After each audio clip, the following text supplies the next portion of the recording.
बच्चों, मेरा नाम भावना है और अब हम पढ़ने वाले हैं हिंदी व्याकरण 5th क्लास का 10th चैप्टर। ठीक है, करना या होना। पहले देखिए, यहाँ चित्र बना हुआ है। यहाँ लोग घूम रहे हैं, कुछ बच्चे गेंद से खेल रहे हैं। पेड़ पर एक तोता बैठा है, बगीचे में एक सरोवर भी है, सरोवर में बत्तख तैर रही हैं। इन वाक्यों में घूम रहे हैं, खेल रहे हैं, बैठे हैं, तैर रहे हैं शब्दों से हमें किसी न किसी कार्य के होने का पता चल रहा है। ये सभी क्रियाएं शब्द हैं।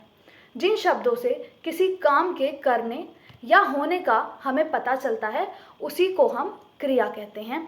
अब देखिए, प्रत्येक वाक्य में क्रिया का होना आवश्यक है। कुछ क्रिया अपने आप भी होती हैं तथा कुछ क्रियाएं की जाती हैं। जैसे सूरज निकल रहा है, क्रिया यहाँ स्वयं हो रही है। दर्जी कपड़े सिल रहा है, क्रिया दर्जी द्वारा की जा रही है। कार्य को करने वाला कर्ता कहलाता है। जैसे रोहन पतंग उड़ा रहा है, ठीक है। बंदर केला खाता है। यहाँ रोहन तथा बंदर करता है क्योंकि उनके कार्य किए जा रहे हैं, उनके द्वारा किए जा रहे हैं, ठीक है। क्रिया के मूल रूप को धातु कहते हैं। जैसे लिख, पढ़, हंस, आ, जा, खेल आदि। धातु से क्रिया के विभिन्न रूप बन सकते हैं, जैसे लिख, लिखना, लिखा, लिखो आदि, ठीक है। क्रिया के भेद कितने होते हैं? क्रिया के 2 भेद होते हैं, सकर्मक क्रिया और अकर्मक क्रिया। सकर्मक क्रिया, जब क्रिया का प्रभाव कर्म पर पड़ता है, अर्थात कर्म की आवश्यकता होती है, तो उसे हम सकर्मक क्रिया कहते हैं। जैसे श्रेया पुस्तक पढ़ रही है, राम आइसक्रीम खाता है। इन वाक्यों में पड़ती है क्रिया का प्रभाव पुस्तक पर पड़ रहा है, ठीक है। इसी प्रकार खाता है क्रिया का प्रभाव आइसक्रीम पर पड़ रहा है। ये सकर्मक क्रियाएं हैं। पढ़ना, लिखना, खाना, पीना, ये सभी हमारी सकर्मक क्रियाएं होती हैं।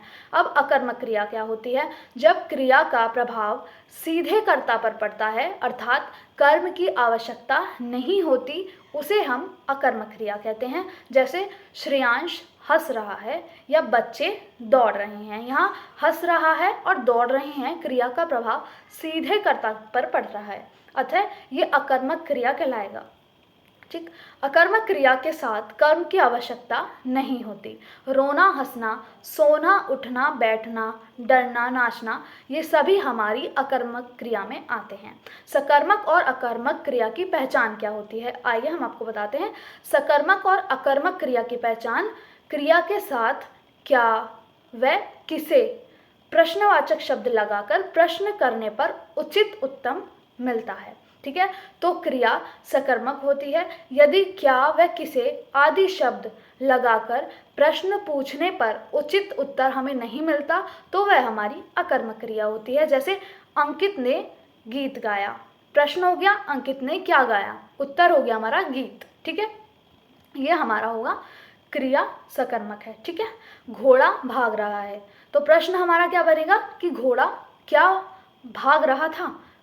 उत्तर बनेगा कोई उत्तर नहीं है इसका, क्योंकि ये अकर्मक क्रिया है, ठीक है। तो ये होता है हमारा सकर्मक और अकर्मक क्रिया। ये हमारा हिंदी व्याकरण 5th क्लास का 10th चैप्टर कंप्लीट हुआ। Thank you.